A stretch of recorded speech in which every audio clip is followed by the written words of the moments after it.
کیا گیا. یہ وزیر اعظم ہاؤس کے تالاب میں چبیاں لگا رہے تھے. فیصل رضا عابدی بتاتے ہیں کہ اگر اس وقت یہ سوئمنگ میں نہ ہوتے، سوئمنگ پول میں نہ ہوتے تو پھر کہاں پہ ہوتے اور پاکستان کا کتنا نقصان ہو جاتا. ذرا ملاحظہ کیجئے شہباز شریف صاحب کے دو کرداروں کے حوالے سے انہوں نے نقب کشائی کی ہے. جنگ کہاں شروع ہوئی؟ جب راولپنڈی پہ حملہ ہوا.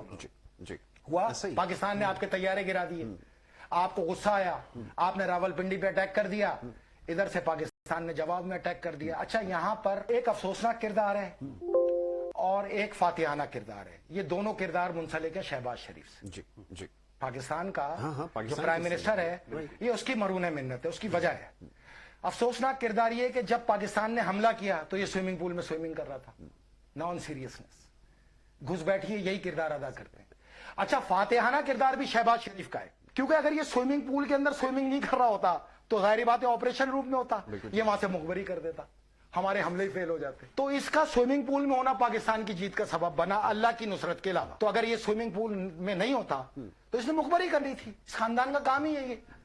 تو اللہ تعالیٰ نے پاکستان کو فتح یاب کیا، اس کو سوئمنگ پول میں رکھا. جاوید چودھری صاحب پاکستان کے مایا ناز اینکر ہیں، لیکن ان کے کچھ مخالفین جن کا دل ان کے بغض سے، اناج سے بھرا ہوا ہے، وہ ان کو جیدہ چنگڑ کہتے ہیں اور ان کو شرم مگر نہیں آتی جو ان کو جیدہ چنگڑ کہتے ہیں. جاوید چودھری صاحب ہیں لیکن ان سے پیار کرنے والے ان کو جیدہ جی کہتے ہیں. اور جیدہ جی صاحب کی طرف سے فرانس کو بتایا گیا ہے کہ جس طرح سے پاکستان میں پی ٹی آئی کو درست کیا گیا، راہ راست پر لایا گیا، جس طرح سے 9 مئی انہوں نے کیا اور اس کے بعد ان کے ساتھ جو کچھ کیا ہے، آپ کے ہاں بھی ایسے مظاہرے ہو رہے ہیں، آپ بھی اس کو ایک نمونے کے طور پر لے سکتے ہیں. ذرا ملاحظہ کیجئے کہ جیدہ جی صاحب کی طرف سے کس طرح سے فرانس کو مشورہ دیا گیا ہے پورے ثبوتوں کے ساتھ، اور ملاحظہ کیجئے کہ ہمارے پیارے جاوید چودھری صاحب کس طرح سے مشورہ فرانس کو دے رہے ہیں اور دیگر کئی ممالک کو بھی وہ یہ مشورہ دیتے ہوئے پہنچاتے ہوئے نظر آ رہے ہیں. السلام علیکم، کیا حال ہے سب لوگ؟ خیریت سے؟ آج ابھی ہم آپ کو کچھ فوٹیجز دکھائیں گے اور اس میں بہت زیادہ ہجوم ہے. اور ہجوم کیا کر رہا ہے؟ پوری توڑ پھوڑ کر رہا ہے، پولیس کے اوپر حملے کر رہا ہے، گاڑیاں توڑ رہا ہے، آگ لگائی ہوئی ہے، شہر سنسان ہے، لوگوں کی پراپرٹی کو ڈیمیج کیا جا رہا ہے.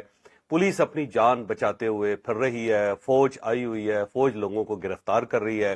اور اس کے بعد لوگ کہاں جا رہے ہیں جن کو گرفتار کیا جا رہا ہے کسی کو کچھ پتہ نہیں ہے. شہر کے اندر ویرانی ہے، اداسی ہے، پریشانی ہے، خوف ہے، چیزیں مہنگی ہو چکی ہیں، سپلائی رک گئی ہے، اور اس کے ساتھ ساتھ میڈیا چیخو پکار کر رہا ہے. اور یہ سب کچھ پاکستان میں نہیں ہو رہا. پہلی بات تو یہ ہے کہ یہ پاکستان میں نہیں ہو رہا، یہ دنیا کا جو بہترین ملک ہے، یہ دنیا کا جو بہترین شہر ہے اس کے اندر ہو رہا ہے. یہ فرانس کے ہیں سارے کے سارے مناظر، اور یہ پیرس کے اندر ہو رہا ہے، جس کو دنیا کا کیپٹل کہا جاتا ہے، جس کو دنیا کا خوبصورت ترین شہر کہا جاتا ہے، جس میں دنیا میں سب سے زیادہ ٹورسٹ جاتے ہیں. کہا جاتا ہے 12 کروڑ لوگ ہر سال اس شہر کی وزٹ کرتے ہیں. اس کے اندر یہ صورتحال ہے. اور یہ صورتحال ہے کیوں؟ بالکل ملتی جلتی صورتحال ہے، جیسی پاکستان کے اندر ہے، جیسی اس وقت نیپال کے اندر ہے، جیسی کہ اور دنیا کے بہت سارے ملکوں میں. بے شمار لمبی فہرست ہے، بجائے اس کے کہ میں آپ کا وقت ضائع کروں. لیکن بتانے کی بات یہ ہے کہ بالکل فرانس کے اندر بھی فارم 47 ہی چل رہا ہے اس وقت. وہاں جو صدر میکرون ہے انہوں نے الیکشن کروایا، اور الیکشن میں اپوزیشن جو اس وقت ہے ان کی اکثریت آ گئی. اس کی اکثریت آ گئی تو پریزیڈنٹ نہیں چاہتا تھا کہ اس کی گورنمنٹ بنے، کیونکہ جو اس وقت اپوزیشن لیڈر ہیں جین لوک، اس کے بارے میں یہ خطرہ تھا کہ یہ پریزیڈنٹ بن جائے گا نیکسٹ، کیونکہ وہ بڑا پاپولر ہے. اور اتنا پاپولر آدمی جب وزیر اعظم بنتا ہے تو اس کے بعد پھر وہ پریزیڈنٹ بھی بن جاتا ہے. اس کا راستہ روکنے کے لیے پریزیڈنٹ میکرون نے اس کو حکومت نہیں بنانے دی، اور جو چھوٹی پارٹیز تھی ان سب کو ملا کے اس نے ایک پرائم منسٹر کا بندوبست کر لیا. اس کے بعد جو ریئل جو گورنمنٹ جس کی بننی چاہیے تھی اس نے پھر ووٹنگ کروا لی. اس ووٹنگ میں وہ جیت گیا، اور اس کے بعد پھر یہ رائٹ سٹارٹ ہو گئے. اور اتنے خوفناک رائٹس اس وقت ہو گئے ہیں کہ آپ اس کا اندازہ نہیں کر سکتے. وہاں پہ گاڑی نار ہے، گاڑی ایسٹ ہے، 2 ریلوے اسٹیشن ہیں، اور بڑے پرانے ریلوے اسٹیشن ہیں، بالکل پیلسز کی طرح ہیں. اور یہاں سے ٹرینیں پورے یورپ کے اندر چلتی ہیں اور پورے فرانس کے اندر چلتی ہیں. تو وہاں پہ یہ حالت ہے. اور پولیس اس وقت بہت زیادہ پریشان ہے، کیونکہ پولیس کے اوپر اٹیک وہاں پہ شروع ہو گئے، اور پولیس کی گاڑیاں جلائی جا رہی ہیں، پلوں کے نیچے آگ لگی ہوئی ہے. اگر آپ کسی جگہ دیکھیں، عام آدمی بھی اگر گاڑی نار یا گاڑی ایسٹ جاتا ہے تو اس کی گاڑی کے اوپر بھی حملہ ہو جاتا ہے. اور یہ صورتحال ہے فرانس کی. ہم پاکستانی اپنی صورتحال کے اوپر ہمیشہ روتے پیٹتے رہتے ہیں. جب بھی کسی جگہ کمپیئر کیا جاتا ہے کہا جاتا ہے پاکستان کے اندر یہ حالات خراب ہے, پاکستان میں یہ نہیں ہو رہا, پاکستان میں وہ نہیں ہو رہا. بھائی دنیا کو دیکھو, جب دنیا کو دیکھو گے تو پھر پتہ چلے گا کہ پاکستان کتنی بڑی بلیسنگ ہے. یہاں پہ حالات خراب ہوتے ہیں لیکن ان کو کنٹرول کر لیا جاتا ہے. تو 9 مئی پاکستان کے اندر بھی آیا تھا, 3 دنوں کے اندر کنٹرول کر لیا تھا. لیکن اب جو فرانس کے اندر 9 مئی آ رہا ہے وہ بہت ہی خوفناک ہے, اور وہاں پہ افواج جو ان کی فوج ہے وہ بھی کنٹرول کرنے میں ناکام ہو رہی ہے, اور الٹیمیٹلی انہیں وہی کام کرنا پڑے گا جو پاکستان نے کیا تھا, یعنی کہ جو پروٹیسٹرز ہیں ان کے ساتھ آئینی ہاتھوں سے نپٹا جائے. تو یہ ہے صورتحال, اور یہ صرف یہاں پہ نہیں ہے, ملکوں بہت سارے ملک ہیں اس وقت جہاں پہ صورتحال یہی چل رہی ہے, اور وہ پاکستان سے سیکھ رہے ہیں کہ پاکستان نے کس طرح کنٹرول کیا تھا موب کو, ہجوم کو اور لوگوں کو.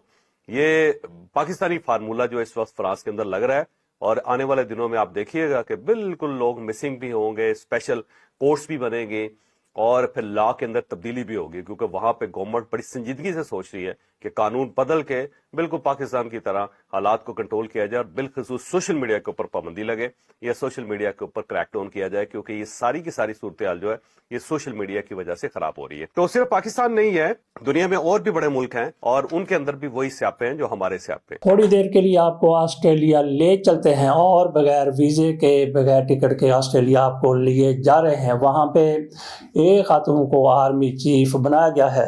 آسٹریلیا نے اپنی آرمی کی 125 سالہ تاریخ میں پہلی بار ایک خاتون کو آرمی چیف مقرر کیا ہے. آسٹریلی حکومت نے دفاعی قیادت میں رد و بدل کرتے ہوئے لیفٹیننٹ جنرل سوزان کوئل کو آرمی چیف مقرر کیا ہے. جنرل سوزان کوئل رواں برس جولائی میں لیفٹیننٹ جنرل سائمن اسٹیورٹ کی جگہ اپنی ذمہ داریاں سنبھالیں گی. لیفٹیننٹ جنرل سوزان کوئل کا فوجی کیریئر 40 سال پر محیط ہے, جس دوران انہوں نے افغانستان آپریشن اور مشرق وسطیٰ میں تعیناتی سمیت بہت سے اعلیٰ عہدوں پر خدمات انجام دی ہیں.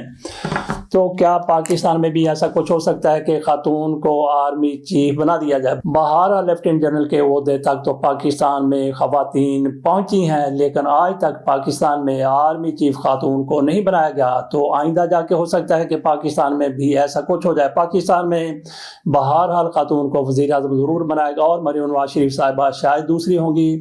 بے نظیر بھٹو کے بعد جن کو وزیر اعظم بنایا جائے گا, کب بنایا جائے گا؟ شہباز شریف کی یہ مدت ختم ہونے کے بعد یا پھر اسی مدت کے دوران؟ ناظرین, یہ بہت بڑا آپ کے سامنے ایک نقطہ رکھا ہے کہ شہباز شریف صاحب کی اسی مدت کے دوران مریم نواز شریف صاحبہ پاکستان کی وزیر اعظم بن سکتی ہیں. اجازت دیجیے.